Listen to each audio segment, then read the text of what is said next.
I think we did it. I think we went live. Oh, I got you muted. One sec. Hi. There you are. Almost. Don't mute me. We're gonna get that perfect one week. One of these days. That's right. Anyway. Welcome to the fourth space. Yeah, thank you for joining us, everyone. So we have a very special episode today with a real live author.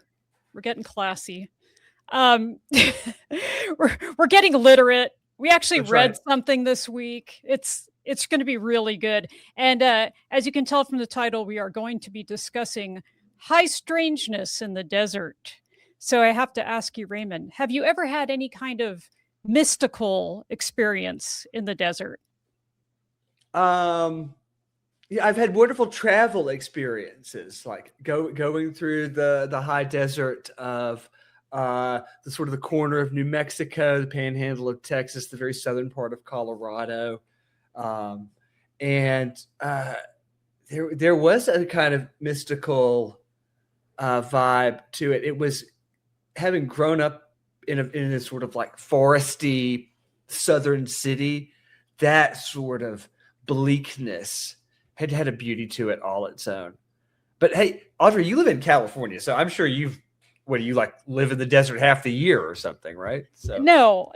I live next to a cold ocean. Okay. But yes, I am in California, and deserts are plentiful around here. I mean, I understand the mystical allure of the desert. I really love it out there. I can't say is that I've seen any aliens or anything like that, but I did have an experience where a friend of mine, Matt, hello, Matt, if you're out there. We so nerdy. We were there for a music festival. So we were staying at like 29 Palms outside of Joshua Tree, because Joshua Tree is really expensive. And so it's like midnight and it's so quiet out. We're at this place that we're staying. So we take Aleister Crowley's Book of the Law. Yes. Ooh. Crowley makes a comeback in this episode as well. And we read it out loud, taking turns outside in the middle of the desert. And that was pretty special and kooky. But then as soon as we were done, like wind started swirling. Ooh. Yes. Ooh. Which probably wind swirls all the time anyway. But its timing was great. Sure. Do you think that was like Iwas? Like remember Ken on episode 2 was talking about he communicated with somebody named Iwas. Ken's like a close personal friend of Iwas.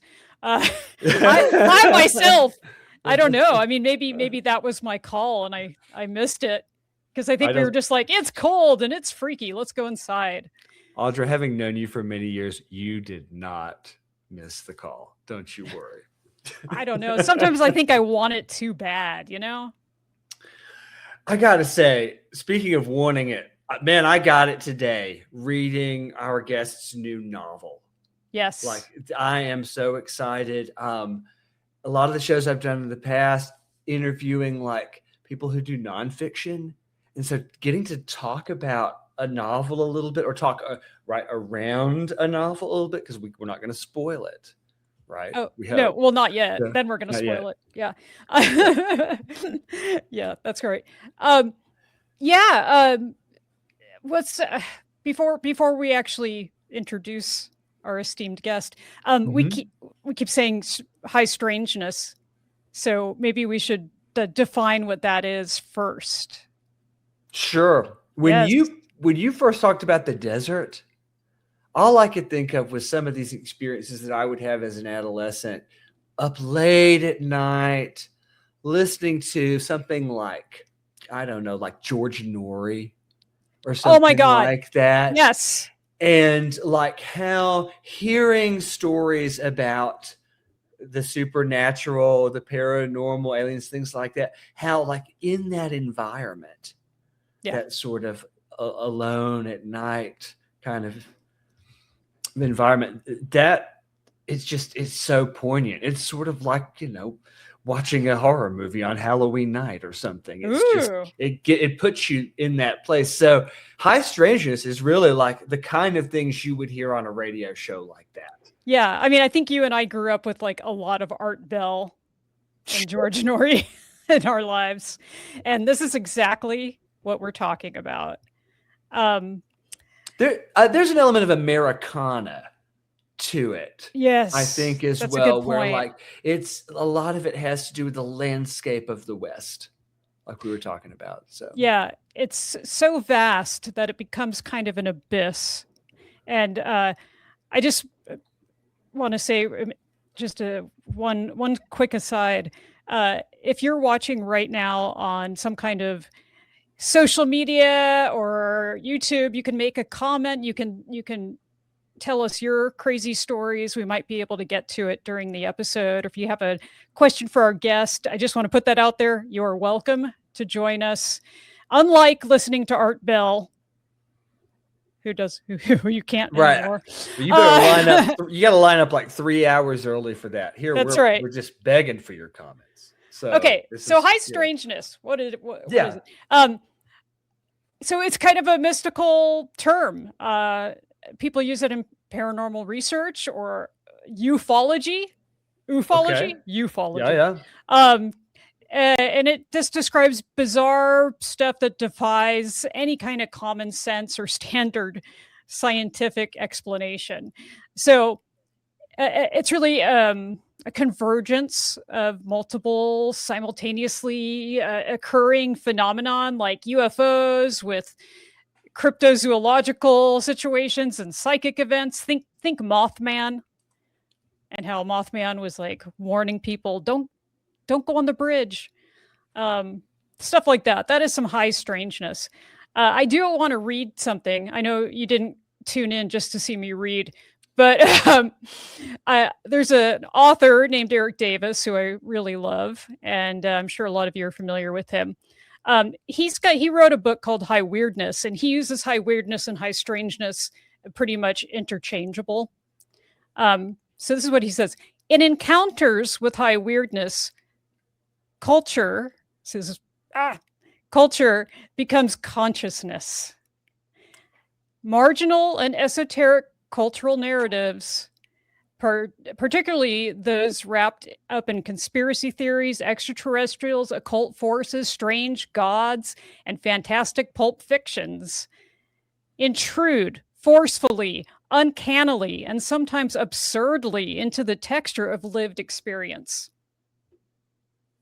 So that pretty much ties it up. I also learned that the term was coined by Dr. J. Allen Hynek, who is deep into the UFO research. Okay. Yes.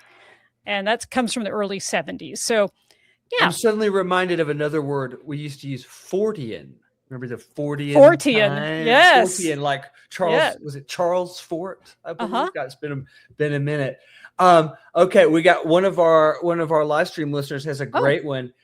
Chris, I came to feel high strangeness was, quote, becoming the last refuge of the paranormal scoundrel. All the nuts and bolts. I like that. The paranormal scoundrel. That's right. I'm changing my tag right now to this. Let me see if I can do this. Okay. I'm playing. I'm on producer duty tonight. Our producer Nathan is out, so I'm like trying to keep all the balls in the air at the same time. So, man, I love these Fortean topics because it is sort of like your monster of the week on the X-Files or something like that. It could really take you anywhere. Yes, absolutely. I just want to point out that Rin says, if I don't say high weirdness right now, I might lose my mind. Thank you. High weirdness to you as well. So I'd like to introduce our guest. I'm going to give a little bio before we bring her on. Our author is Pamela Durgin. She writes dark fiction. She writes weird fiction. She writes strange stories. Desert Radio is her first novel. Her short stories have appeared in Chthonic Matter Quarterly, Vesterian Echoes, and Vesterian Literary Journal, and in the anthology Strange Echoes. published by Bleeding Edge Books. She lives in San Francisco with her husband and a whole bunch of cats. So her book, there she is. Okay, there's Pam. Surprise. We'll put you in the middle, Pam. Okay. Yeah, there you go. Pam sandwich. Ice cream sandwich. Pam, thank you so much for joining us. This is so cool to have you here. Thank you for having me. Yeah. There's this amazing quote on the dust jacket for your book, and it's from Brian Evanson. He says, "Desert radio dials into the innate windblown strangeness of the desert, and then by mixing it with something genuinely weird and terrifying, turns the volume up to 11. A superb and extremely unsettling first novel." Congratulations on that. Thank you. Yeah. That is so cool. Yeah, Brian Evanson is my writing hero. So I am thrilled with that blurb. So just got that one. Brand new, shiny. Yeah, brand new, hot off the press. And yeah. And the book doesn't come out until September, right? September. Correct. Yeah. 29th. 29th, I believe. Yeah. And From the publisher, Word Horde. Yes. Yes. Can you tell us a little bit about that publisher? Because they are so cool. Yeah, they're Ross Lockhart runs Word Horde, and he's fantastic. They're an indie publishing house. I believe, and don't hold me to it, but I believe he started publishing in, mid 2000s. I shouldn't go there because I don't really know. But anyway, he publishes a lot of really wonderful people like John Langan, who just won a Stoker Award, which is the Horror Writers Association Award for his collection, his latest collection, and also Nadia Balkan. And so I highly recommend going to their website, on Word Horde's website, and they have the list of all the authors, and you can order books through there. They also run a bookshop in Petaluma that is fantastic and has a lot of games and fiction and just really nice atmosphere. So I recommend that as well if you can visit in person if you're in the area. Raymond, you'll be visiting. You also can go online. But anyway, yeah, shout out to them, and for them, giving me a chance on this novel. It really means a lot to me that he's taking a chance with his, publishing slot. It's like, let me get out there. So, but you're an excellent writer. It is not a chance. Well, it's a sure bet. Thank you. So you just got back from StokerCon. Mm-hmm. What the hell is that? Yes, indeed. So StokerCon is the annual conference for the Horror Writers Association, and it's where all the writers, horror writers, come together and talk about craft, talk about the business, just talk about wacky shit they're writing. Sorry if I'm not supposed to cuss, but oh my fucking ears! Oh no! Shit. And there's panels, and there's we call it the horror prom, which is the people get very, very dressed up for the awards. It's absolutely fabulous. That is one thing that I look forward to every year. I've been going since 2017. Oh, wow. And they celebrated their 10-year anniversary in this incarnation. The association has been around much longer, but this particular StokerCon, the way it's structured, has been around for 10 years now. Anyway, the horror, oh, here comes a cat. The horror, hello. Hi. Just lean into it. Lean into high strangeness. See, like our literally it shot up. The number of people watching the live stream shot up the second that cat came on the screen. There's a cat. I'm just pandering now. So there's the award ceremonies. I mentioned that John Langan won for best collection. We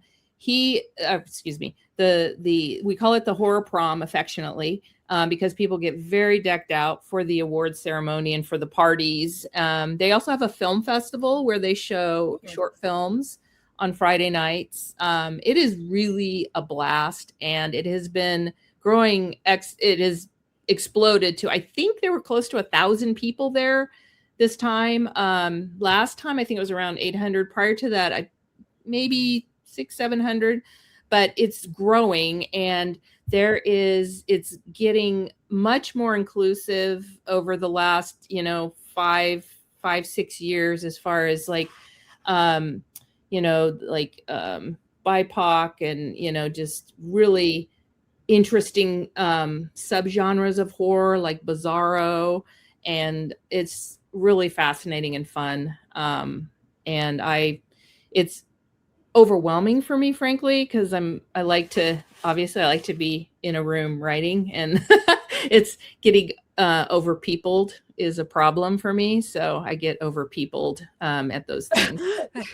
But it That's is a good way to put that. Yeah. Yeah, it's fun. And the good thing about it is that most of the folks there are similar in that respect. That's why they write. They're used to being in a room writing. And Alone, so we can relate. We can just say, you know what, I'm going to go to my room for an hour and come back later. So anyway, so yes, it's fun. And the one thing I just want to mention is, I have a day job, obviously, and I've done other creative pursuits, film photography primarily for many years, and black and white film photography, and had a few shows and that kind of thing for many years. I had my own darkroom. And then I, over time, realized I just wanted to tell stories was kind of what my creative outlet wanted to be. I also dabbled in playing accordion, which was a catastrophe for the neighbors. Me too. Yeah. But anyway, that aside, in 2017, I was messing around just trying to write a coherent story. I'd journaled and written stuff for years, but it's like, wow, how, I want to put something together that's a story. And I just Googled Horror Writers Association. I had no idea it even existed. Oh. And it just happened to be, they move it around the country, and it happened to be on the Queen Mary in Long Island, or not Long Island.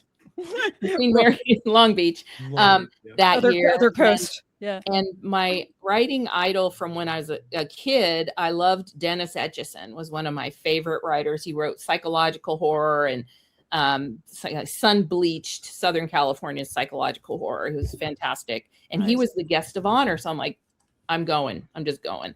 And I went by myself, and I didn't know anybody. And I just was sold. I was just like, this is what I need to do. These are my people. And then truthfully, I also just fortuitously, met some folks and started going to some workshops, et cetera, et cetera. But then I also came across another event called Necronomicon, and that's every 2 years in Providence, Rhode Island. And it's my all-time favorite event. It is so, it's Lovecraft based initially, because that's where he wrote and lived, in Providence, but it is much more expansive. And they have panels like with J.G. Ballard panels and Joel Lane. I'm not sure if you know who those folks are, but they're just it's there's a gaming track, there's a film track. It is such a blast, and that is really and truly my place. So anyway, and that's this year too. So I'm excited. In August, I get to go do that. Oh, that's fantastic. We've got a guest, I believe, coming up in the next month or two. And he writes for Chaosium. He writes some of the role playing. Yeah. Paul Awesome. Paul Fricker. Yeah. He writes. So if you're listening right now, I haven't actually reached out to you yet, but I mean, if you're listening, then you're on our show, man. You're on our show. So, doesn't know it. Necronomicon. That's it. I think he may be there. He usually flies over for it. So, and isn't that a great thing about getting into a more creative life? Is getting to go to events like this, getting to build that sense of community through these shared interests, even if your interest is being alone in your room on a typewriter or a modern equivalent anyway. Yes. So, for sure. Yeah. And it's also, it feeds my creativity, of course, to be around folks who are all different types of art, whatever it is. And there's a visual art component there, and I would say sound art, because there's just a shout out to a company called Cadabra Records, They also run Chiroptera Press, but the Cadabra Records is vinyl, and they do people read, voice actors read stories, and they can be Algernon Blackwood, Arthur Machen. They can be older ones, but they also have, you know, more contemporary, like Matt Bartlett, John Paget, who are contemporary weird fiction, excellent, amazing weird fiction writers. And then there's music with it as well. So there's some stunningly talented musicians like Chris Bozzoni, who's my personal favorite. And so it's very all encompassing and immersive. These, and not everyone listens to vinyl, listens to records, but I like to put that on and listen to it, as far as it's storytelling, basically. Sure. Yeah, and so they do live events at like Necronomicon frequently. So it's a performance event. So it's way more than I ever expected in kind of getting interested in this. I just thought, well, I'll just be all by myself trying to get these things floating around in my brain pan out on paper for whatever reason, whether it's just to get them out so they don't clog me up and freak me out, or or if someone else reads them and can relate or likes it. I'm actually, I have to say, I'm still quite stunned at some of the reactions to the book so far. I mean, yeah, I read the stuff out loud and I think, okay, that's pretty good, that's pretty freaky, whatever. And my friends and my writing friends, we share stuff and feedback, and they're super supportive. But having you know, established authors who I really, really respect say very kind things, surprisingly kind things, I'm still kind of, I don't know, I'm kind of freaked out a little, honestly. Enjoy it. Yeah, So, I know really, it's yes, 15 minutes Yeah. or whatever, and I should enjoy it, but it's also kind of it's kind of frightening. Anyway, yeah. So how could you be frightened? I've Yeah, seen right? your writing. that's right. That's right. my job to scare other people. That's right. Yeah. Desert Radio. Can you tell us what the book's about? Yeah. So it's set in the 90s, and it's a story about Gloria as the protagonist. And I picture her as a 90s Lydia Lunch type person. She's a, you know, a punker, and she's trying to get sober.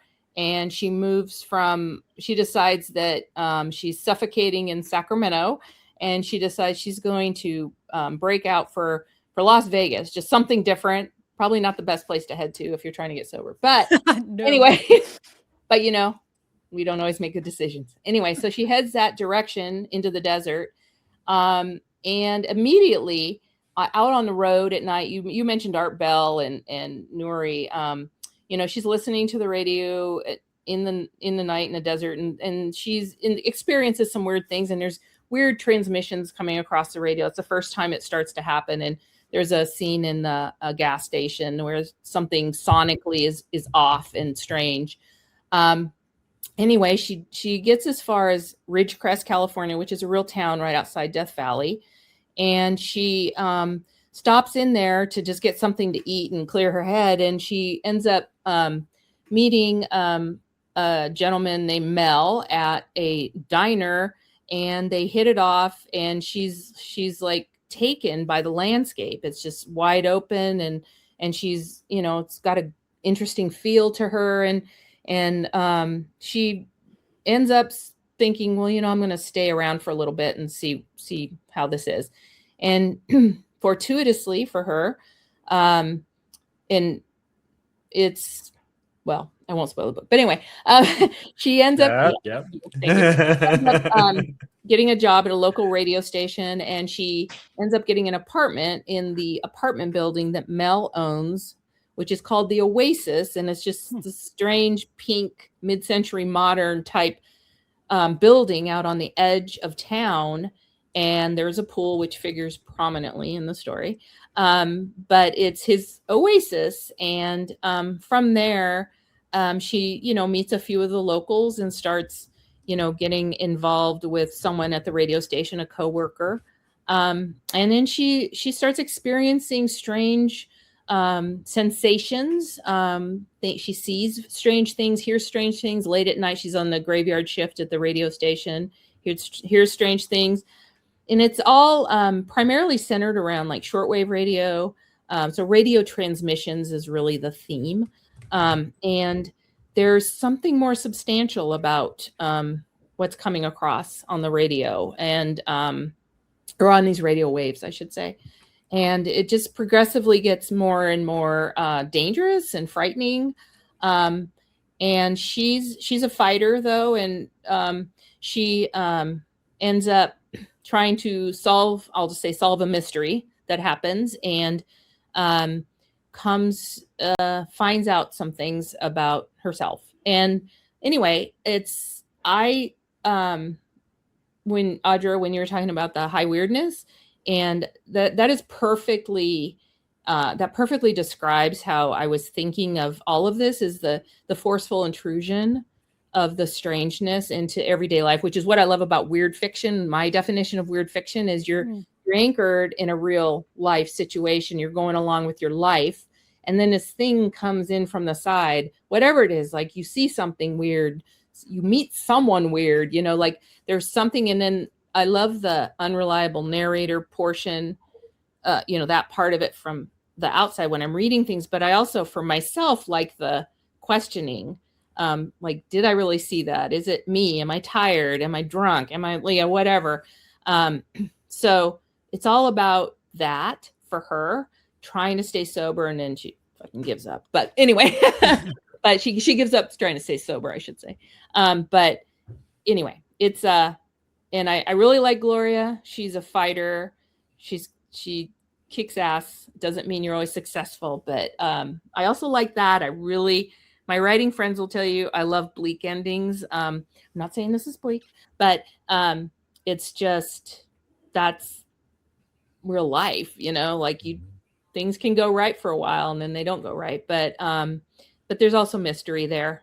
And I think the ending's a little ambiguous as to what really ends up happening, but we'll see. And yeah, I know there's an element of missing people, of course, that the locals don't seem fazed by, and they readily admit that they hear weird stuff. And it's a kitchen sink of a lot of my interests, including, like you talked about before the show, we were talking about J. Allen Hynek and UFO stuff and sightings of UFOs and interdimensional things. I love all that. And so there's a lot of that. There's some occult practices. There's weird rituals. There's absolutely MK Ultra type government conspiracy that gets mixed up with these occult rituals. And yeah, so it was pretty much like, a mind map of Pam's brain, which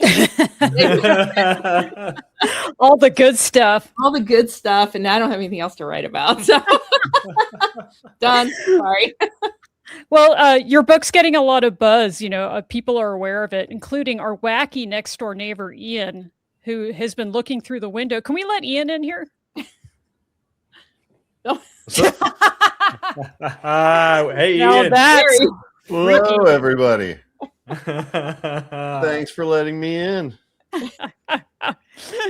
Thanks for lurking. Always. I've just been on standby. So excited at the opportunity to speak with you, Pam. Like I said, I've read the book and absolutely loved it. I basically had to learn how to reread fiction after a long hiatus from it. And it was absolutely delightful. It made me rethink my reading habits. Oh, thank you. Wow. That's wonderful. That's pretty fantastic. There is, he's right though. There is a easy reading element to this, much like reading a Stephen King novel or something like that, where it just goes, the pages fly by, the images are materializing in your mind. It's been a fantastic trip.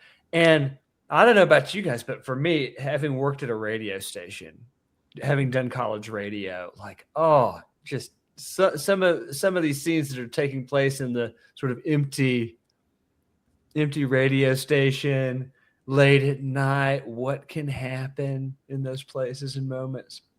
I'm loving that.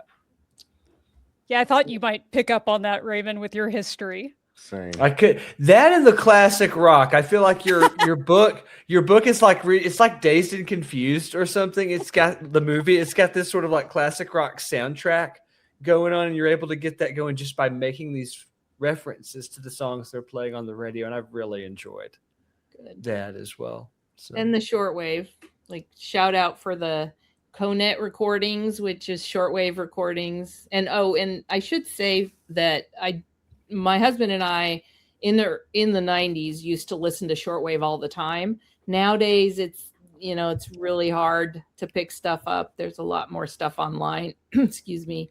But we have heard snippets. We never got the full on. There's a thing called the buzzer, which was a particular frequency that was supposedly a Russian spy station, and then the number stations, of course. But there's always really creepy stuff. And I just want to share one quick story having to do with the shortwave is that here in San Francisco in December, we had a 48-hour power outage. Thank you, PG&E, you pilot. Yeah. Bleep. So we were out of power completely. So there was no internet. There was no, there's nothing. And so I was like, shortwave. And it was kind of slim pickings because it's just not a lot of stuff being out there. But I did just, and you guys you'll think this is nuts. I'm not sure. But in the dark, listening to, we had a little lantern in the house, but then just listening to the static and then things. And as you're dialing through, things surface and then subside, submerge and, sounds and stations. And I came across a station. It was fabulous, like blues and jazz. And it was out of Florida, it turned out, once they did their call sign and talk. So it's amazing where you hear things from. And in the 90s, I used to hear things like from Africa and like just amazing things. So it's a whole interesting subculture for the listeners, but then there's the ham radio subculture as well, which I don't know as much about, but I'm actually gonna get my license. So yeah. So anyway, that whole way of communicating is fascinating to me. And I like analog. I'm very much by necessity digital, but I love analog stuff. So was there an inspiration like between that and you said it was during the 90s when you and your husband were playing with shortwave a lot? Mm-hmm. Did that play into you wanting to set this story in the 90s? A bit, yeah, it did. Truthfully, as a writer, I'm not. It's a bummer that there's cell phones everywhere if you're not using that in your story, But one thing that I wanted to put it in the 90s because I visited Ridgecrest a couple times in the 90s and then more recently as well. And I just had a feel for it. And it was just a way to kind of strip out the new stuff and just be able to look back a bit. And I really wanted to do desert because from the time I was a kid, my dad used to love to do, now I call it survivalist camping, but it was like we would go out with, he had two other friends that had 4-wheel drive vehicles, and we go out in the desert for 2.5 weeks at a time. And they would be winching themselves through the dunes and, and then I was like 10 and we explore old mines in Nevada. Oh, cool. The desert. Oh, it was fantastic. And I hated it at the time, to be honest. I took my Barbies and my Hot Wheels and I'd just be playing in the sand. But but I did like the mines. And I do remember how creepy it was at night. And the stars, like when you're in the middle of the desert at night, it's one continuum. It is not it doesn't feel separate. It's and more recently, my husband and I went to Death Valley for our anniversary. So sweet. And I just, the feeling even broad daylight, it's so remote, like nothing works as far as the stuff we rely on these days, GPS, cell, nope.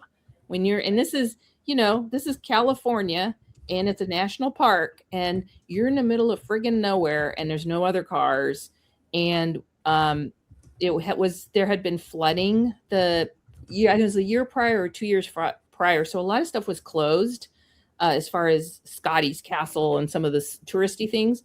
So we just did a hike in this canyon, and there were a few folks around hiking. But once you got into the canyon, the sounds, and this is, again, when I wanted to do like sonic horror, the sounds are, they transport you. And whether it's just psychological and you're filling in the gaps, or it's just the wind whistling through the certain geologic formations, there is something there. And I really believe that, like a lot of, geologic formations, there's maybe electromagnetism, certain, things that affect your body, and the heat, of course, but it's a magical thing. And I wanted to try to convey that in some of the story as a more intentional entity, that it's coming across, trying to break through, or and the other thing that I really wanted to come across is the inconsequential nature of us.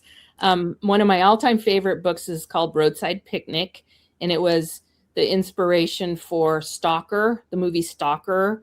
It's a sci-fi, and I just love that book. And the whole premise is that something visited, and it was like somebody having a roadside picnic in their car and leaving like an oil slick, and the ants come out and they get all poisoned by the oil slick.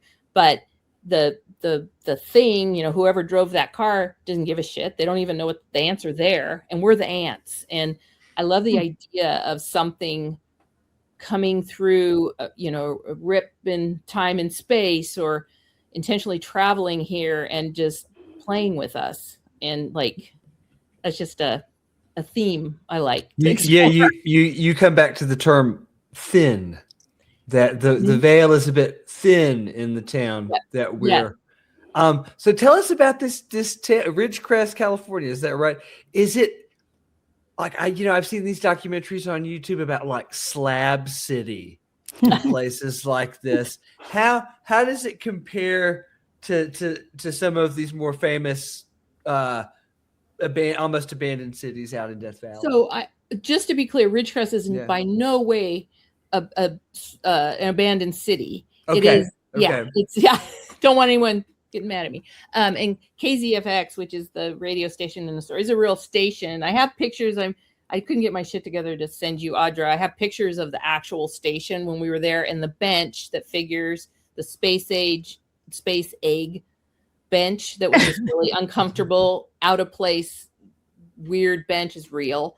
And it's like, anyway, Ridgecrest is China Lake Naval Weapons Station is right on the edge of Ridgecrest. And so a lot of people in Ridgecrest work there.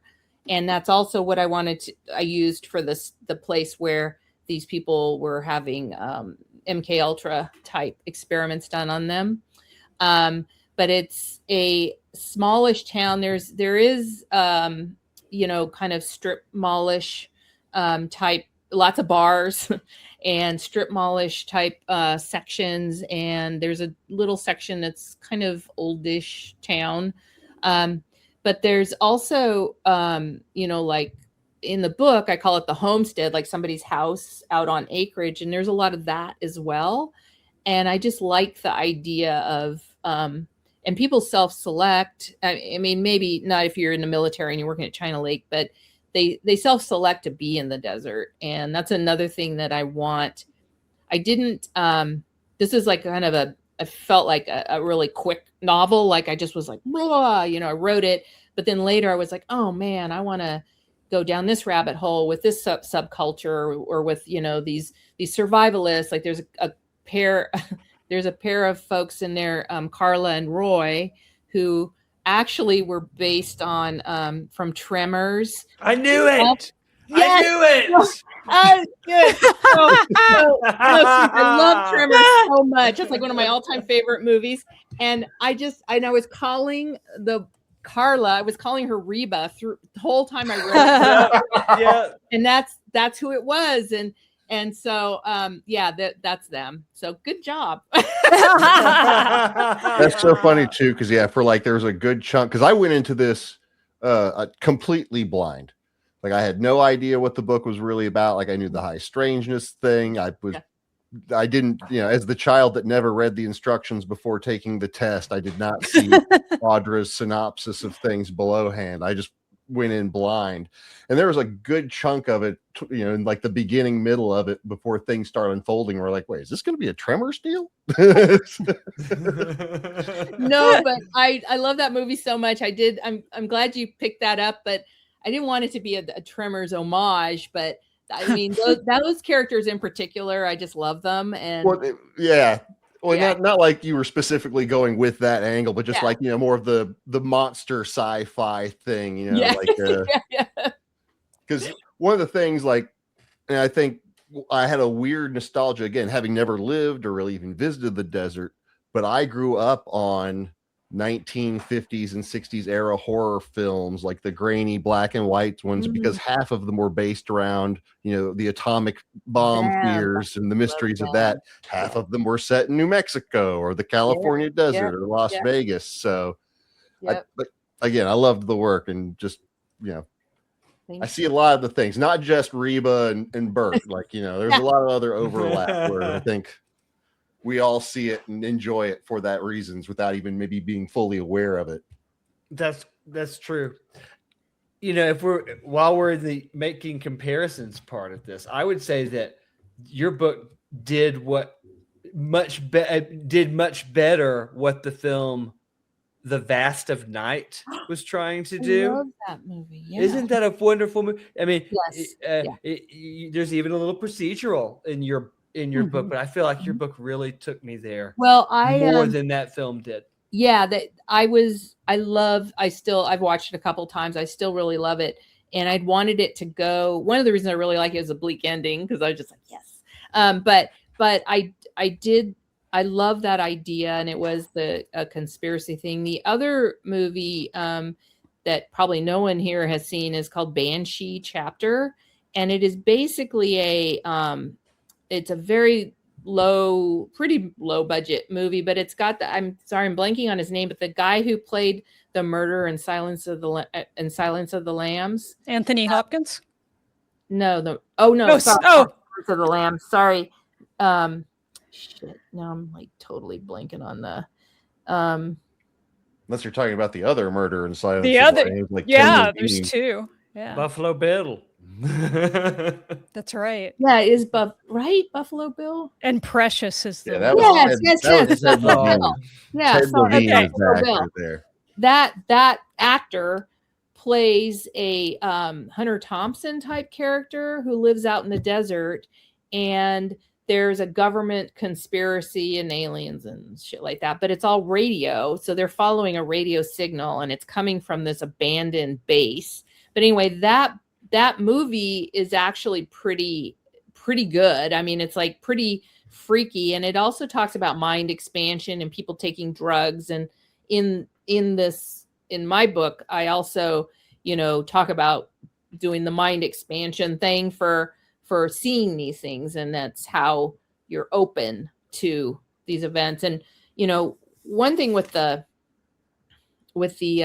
MK Ultra stuff, I'm really fascinated by that, not just because of the conspiracy nature of it, but just the strange things that there's the MK Ultra, but there was a lot of other experiments that happened over the years. And there's a book, and I'm just going to hold it up because I just love this book so much. It's called Phenomena by Annie Jacobson. It's a really, really interesting nonfiction book about all these programs that various governments, not just the US government, the Russians in particular, did all these experiments with like people who could, stop a frog's heart in the next room, or, they just had, and they were able to control these powers. And I referenced a lot of that in there too.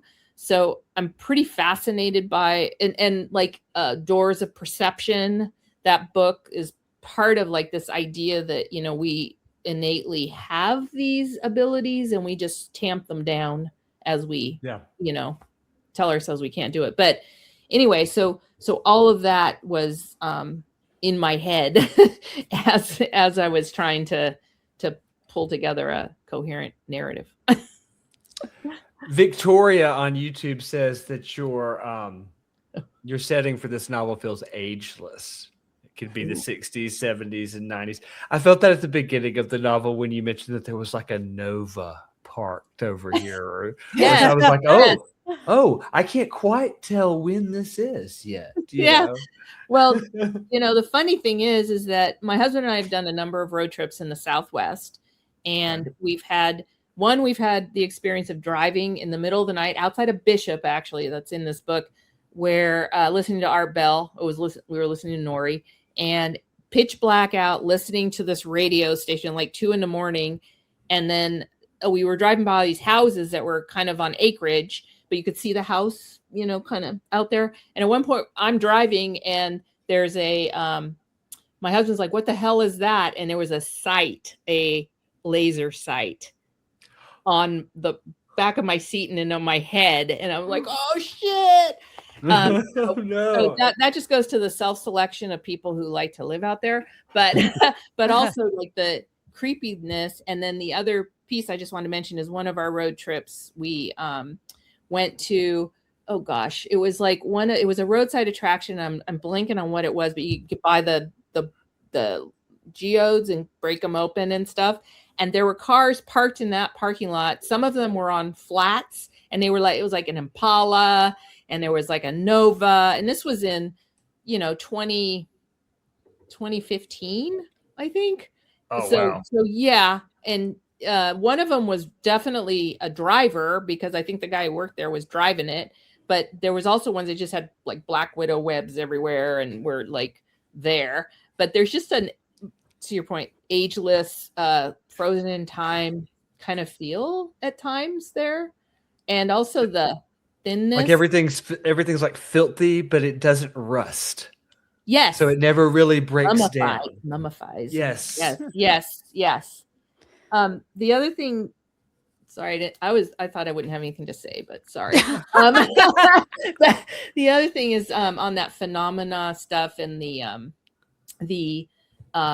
idea, like Jack Parsons and some of these folks doing these rituals.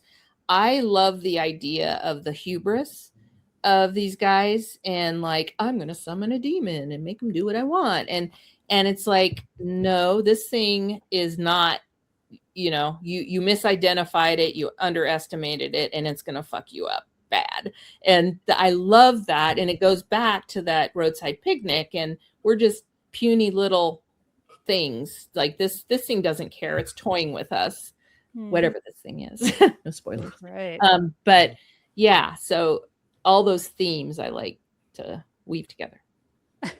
I have a list of like so many amazing themes while I was reading your book that I was just writing down to ask you about. There's so many things, but just to start with, like the vastness of the desert, and the desert itself is the main character of your book, I feel. Mm-hmm. And like, what is it about the desert that attracts this kind of mysticism and this kind of strangeness, for lack of a better word? Mm-hmm. For me personally, I think it is the like the personally, I think sonic qualities, because when you're out there, many times I've been out where there's no cars, there's nothing around, and yet you can hear voices, you can hear music, and you start to question. I even asked my husband at one point, we were like out, we were at Vermilion Cliffs, and it's a very remote place in Arizona, and the condors go and they roost, and so we were out there to see the condors, and there was no cars, and we were out there, and it was very windy, and the wind starts to play with your mind, and you start hearing things. So there's there's that, but then there's also this the endless horizon kind of thing where it just kind of seems to meld, but it's wide open, and if it's during the day it's bright, but it's also claustrophobic to me. And I don't feel, it doesn't feel like I live by the ocean like Audra does, and when I go and look at the ocean it feels expansive to me. When I'm in the desert it feels claustrophobic isn't quite the right word, because I don't, it's not necessarily bad, but I feel like there's something there, like it feels populated. Even if I don't see it, it feels like there's stuff crowding in around me. And that's also where I was thinking about the things we maybe can't see. You know, there's all these quantum physics and string theory and all these ideas that there's multiple dimensions potentially, and maybe there's things around us we can't see. So I love that idea. And the desert for me kind of encapsulates that feeling, because you can see visually everything, but it feels like there's things up on you sometimes, and you're hearing things. So, and then at night, it's even more like my favorite thing that scares the shit out of me, but I still love it, is driving at night in the desert. So you can only see like your headlights, and then you can see like encroaching in, there might be, you know, brush or whatever, but I always think like, what's going to just pop up in front of my headlights? Oh no. I'm a nightmare to travel with. My husband's like, stop reading the shit you read, because like, it's a ghost. It's like, yeah. Anyway. Pamela, Ren on Facebook wants to know, did you write any of the manuscript in the desert? Did you go out to the desert for any of it? I did not physically write the manuscript out in the desert. It was absolutely coming from my memory of being out there. So I remember the last trip we took to Death Valley, I did make some notes, but that's about as close as I got. So usually when I've been in the desert, we're hiking and traveling around. So I feel bad. Like I don't want to lock myself away and write, but yeah, at some point maybe I could, you know, do that, but no, the answer is no. Okay. I mean, maybe you too could channel I was. In the desert. I don't want to do that.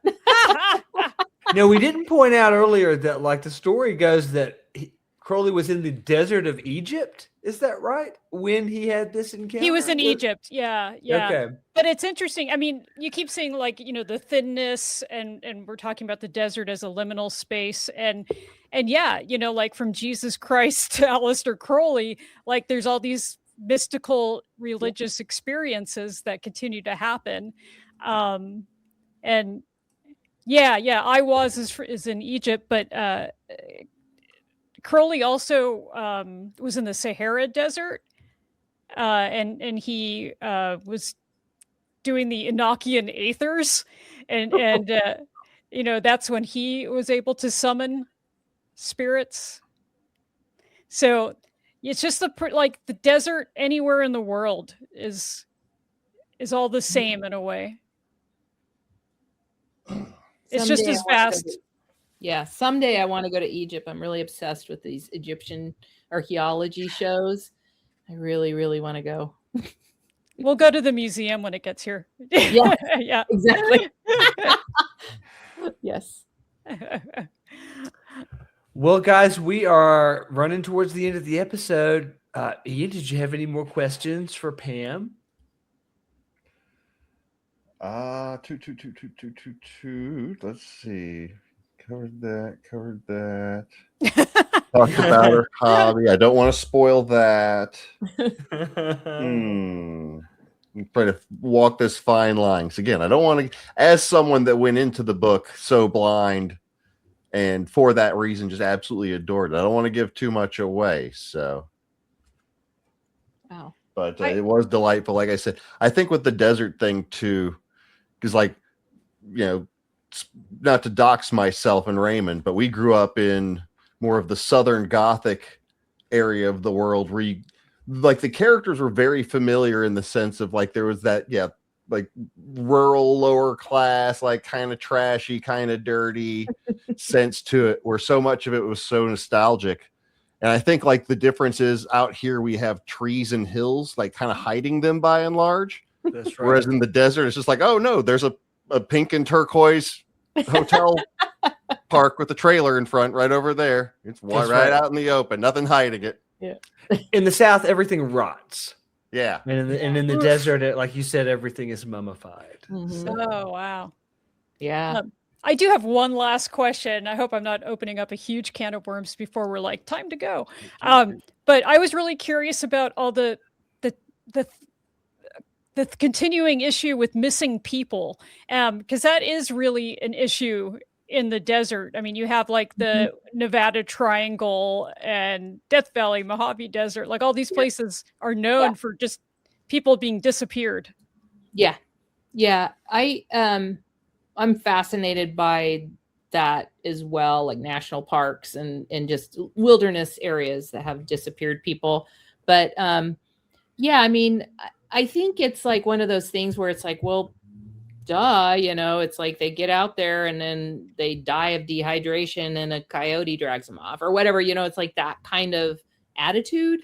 One thing I wanted to capture a little bit in the book was that Gloria comes in and sees all these posters everywhere. And she's like, whoa, that seems like a lot. And everyone's like, yeah, whatever. We read it over the radio and it's not a big deal. It's like we're on the edge of the desert. So the nonchalance of the town, I kind of wanted to just like these people, or it's like the frog in the pot of boiling water. It's like they have lived with this stuff happening.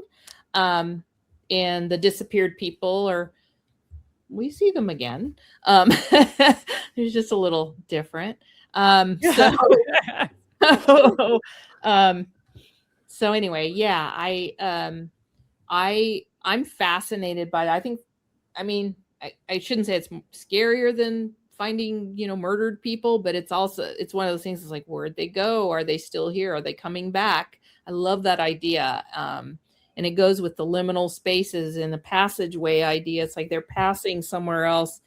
And then are they coming back through, and what's coming with them, or what came through and got them in the first place? I like all that shit scares the shit out of me, but I love it. It's like, that rotten tooth you keep putting your tongue on, Like, oh, I can't stop. It's so great. That's what a horror writer is. So. That's what they would call in high school lit class the fascination with the abomination. Yes, absolutely. Guilty. Well, hail Babylon, Pamela. Hail Babylon. Thank you. Thanks so much for being on this show. And thank you. God, was there anything else that comments? I feel like there's a comment. Have any of you heard any signals from radio number stations personally? Like, have you heard it yourself? Years ago, I have. Okay. Yeah. But it was many years ago and very fleeting. Yeah. And the only other more exposure is the CoNet recordings, which are fabulous to listen to. Right. Yeah. But I know I haven't played around with it too much, but there is a tuner, a digital tuner online that you can search, or you can, listen. I haven't played around with that too much, because I kind of feel like if I can't hear it, I can't hear it. I'm not supposed to hear it. Right. Yeah. But yeah. So, but it is sad that you can't, pick that stuff up as much anymore. There's just too much clutter in our airwaves. Yeah. Who knows what it is? It's clogging them up. That's right. Besides the brain damaging cell phone stuff. Not the 5G. 5G. Where's my hat? Where's my fez? That's right. Your tinfoil fez. My tinfoil fez is right there. That's right. It's got one of those heat linings on the interior, like a survival blanket. No. My Reynolds lining. Reynolds wrap. Well, here, let me pop up the cover of the book. Beautiful. Who's the artist? Yves Terregny. He's a Canadian artist. He does game design and book covers, and very talented artist. And I'm thrilled with this cover. It really, I think, captures the feel of the novel. Word Horde is open for pre-orders if you're interested. Hey. It's Word Horde, 2 words. Yeah, the HORDE. Not word whore. No, Well, okay, so I have a that's funny nice story. I don't know, the websites. publisher might get mad at me for saying this, but there's a funny story. I went to a convention a while back that some friends put on. It was at Winchester Mystery House. It was fabulous. It was the Outer Dark Cool. Symposium on the Greater Weird, which was fantastic. And Ross was there, and he had his stuff for Word Horde, and he had, pins and stuff. And he had one pin that was his logo is kind of it's the, like the Vikings or whatever. It's like a shadow and it's a red background, but the pin had a red background, and it had like a stripper kind of, like a, like those silver ladies on the back of, anyway. And it said Word Whore.